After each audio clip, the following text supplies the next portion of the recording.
Hi, Virgo. Welcome to your weekly forecast for May 27th through April 2nd. This is going to be a general reading for Virgo, Sun, Moon, and Rising. It is a general reading, as I said. Therefore, not every single message is going to resonate, and that's okay. You'll take what does, you'll leave what doesn't. You may need a private reading. If so, it's a good week to get one. I am having a sale. We'll talk about that at the end here, though. For now, let's just focus on the cards and see what messages are coming up in the week ahead for the lovely Virgo collective. I'm going to move you all just a little bit closer. And the first card we have coming up here for you guys is the Nine of Cups. Well, that's a nice way to kick off a week. Nine of Cups is a card of wishes coming true. You're getting what you want, right? Like something you wanted is happening, something is moving forward. And Nine of Cups, you guys have heard me say it. I don't mean to sound like a broken record, but it needs to be said. For me, in my readings, Nine of Cups kind of comes in where there's like a double message. On one hand, it's a very successful, very happy time. You know, you're happy, you're getting what you want. On the other hand, there are sometimes people who are looking at us as this is happening and they're upset. Like they're hating, they're envious, or they just feel like it's not fair. How come everything is going good for you? How come you're so lucky? And so there could be people who are hating on us. And so we have to have the lesson to learn that, hey, I deserve to be happy. I deserve to have good things happen for me. And if other people aren't happy for me, that doesn't mean that I don't deserve it. And I'm not going to feel bad about it. I'm not going to let them rain on my parade. The other aspect is that because people might be seeing you in a really good place, Virgo, they're coming up with their handout. They want you to give to them. They're looking at you like you have so much and they have nothing and they want you to give to them. It's good to give, but with the Nine of Cups in my readings, it's like, look, there are people here around you that are going to leave you with nothing if you give them a chance. So you really have to work on boundaries. Practice saying no. Some wish is coming true. Something you want is coming in. And so whether they're coming at you for your time, your constant advice, keeping them busy, giving them money, whatever it is, you have to practice being able to say no, and you have to practice being in control of your generosity. You can be generous with your time, your resources, your money, but you are the one who decides who you're going to give to, when you're going to give, how much you're going to give. Right now is a good time to start getting that down, because as these blessings are coming in, a lot of people are going to be having their hand out, and you have to be able to manage that and to stay on top of that. Otherwise, you're going to be depleted. You worked so hard to bring in these blessings, and now you're not going to be able to keep it because everybody's coming in and like they're wanting a piece of it. So you have to be the one to regulate that. The next card that's coming up here for the Virgo collective is the Knight of Swords. This could be an air sign person coming into the situation. Air sign would be Gemini, Libra, or Aquarius. If you have air sign placements, you may be not only focused, but potentially, because it's the Knight of Swords, you could be maybe hyper focused on those houses or areas of your life. But the Knight of Swords can also be conflict. Like people coming in who are very opinionated about a situation, or they're wanting you to do things their way. So as I said, so people are seeing good things are happening, and all of a sudden they're coming in with opinions. And the word that's really jumping out at me here is opposition. So you may have things going in your favor, and there could be someone in your life who's very opposed to this or who is challenging this. In a workplace situation, perhaps you're really excited because you're getting a promotion, or you're getting a chance to head something really important at work. They've chosen you to head something important. Don't be surprised if you don't have somebody standing up and challenging that and saying, I have an objection to this. I don't think Virgo is the right person for the job, and blah, blah, blah, blah, blah, blah, blah, blah, blah.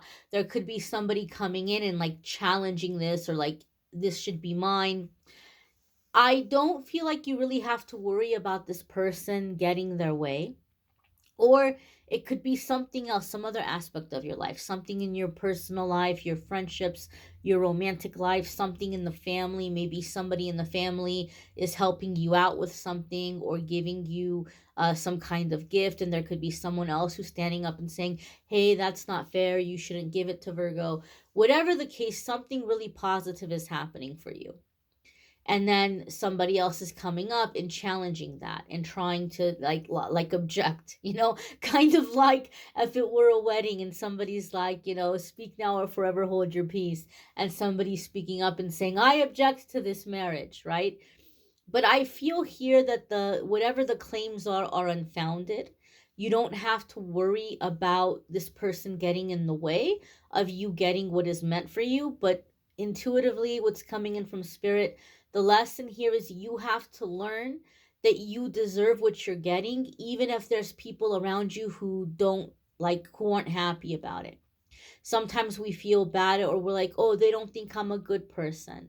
They don't think I'm a good person. They don't think I'm good enough. And it has nothing to do with that. At the end of it, it's jealousy, and it's about what serves them. And if you getting what you want doesn't serve them, then they're not going to want you to have it. It doesn't matter. You can be the most deserving person in the world. It's not about deserving. So it's about you being able to let that go and know, hey, I'm going to be happy. I'm going to be happy, and I'm not going to let other people's pettiness or envy or insecurity, rain on that parade for me. I'm not going to let it get in the way of me enjoying what I have worked for and what I've manifested. The next card that's coming up here for the Virgo collective is the Death card. So it could be Scorpio energy here. Some of you could be dealing with the Scorpio, Sun, Moon, Rising, or Venus. That could be a very significant soulmate at this time in your life as you're coming into this chapter and as you're coming into the changes. Also here, if you have Scorpio placements, there could be big changes or big shifts happening for you in those houses or in those areas of your life. Now, so some of you could be dealing with Scorpio energy, but the Death card is also the ending of the old ways and the beginning of the new ways. There's a phoenix rising from the ashes energy with the Death card. And so there's something here of rising up and, being in your power with that phoenix energy. The phoenix, it's coming up out of the wreckage, burning ball of light and fire, and it's invincible. And so some of you may be coming into that invincible energy, like, you are not going to take me down. You are not going to dim my light. You are not going to get in the way of anything for me. I am the phoenix. You can't come at the phoenix. You can't catch the phoenix. You can't touch the phoenix. And so I feel here a sense of coming into a sense of invincibility. Like, you're realizing that nobody can touch you. Nobody can stop what is meant for you. Nobody can keep you from rising up. Nobody can keep you from advancing. And so it's a very empowering energy I'm feeling here. And definitely a shift into a new beginning or a new way of life. This isn't just like things changing in your life. I feel it's like a new way of coming into the situation, a new way of coming into life. You're showing up in a very different way than how you've previously shown up. And you're in a very powerful energy. You're like, it doesn't matter what anybody thinks because it doesn't have any influence on how things are going to go for me.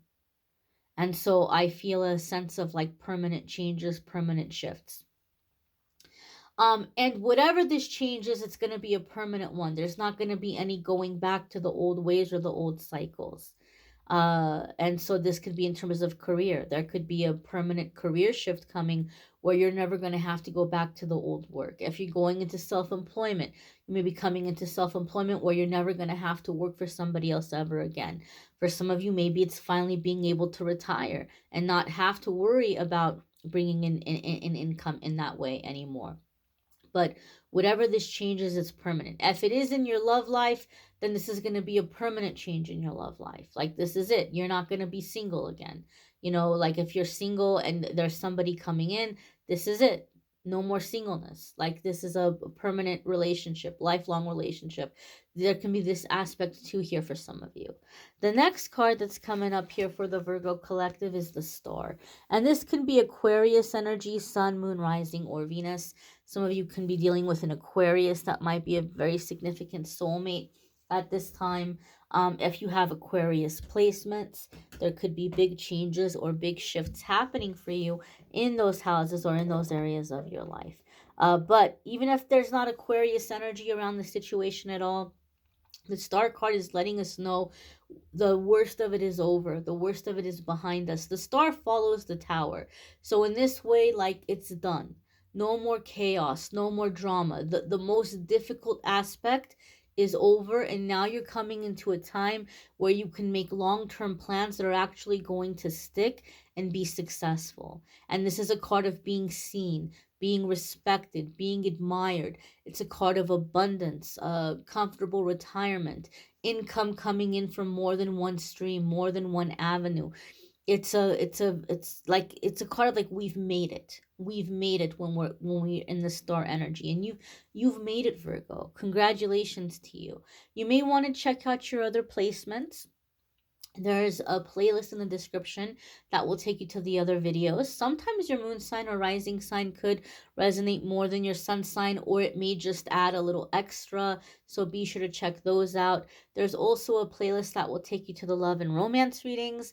And if you would like to schedule a private reading with me, as I said, this could be a good week to do it because I am having a sale through the 31st. Typically the 30-minute video readings are $50, but through the 31st they're going for $25. And there's also other available reading options, so maybe check out what's in the description and feel free to click on the link. It will take you to my scheduling page, calendly.com/amethysthangelite, and you can schedule a private reading with me there. I thank you all for watching, liking, sharing, commenting, subscribing. I hope you all have a fabulous week ahead. Take care and be well, my darlings.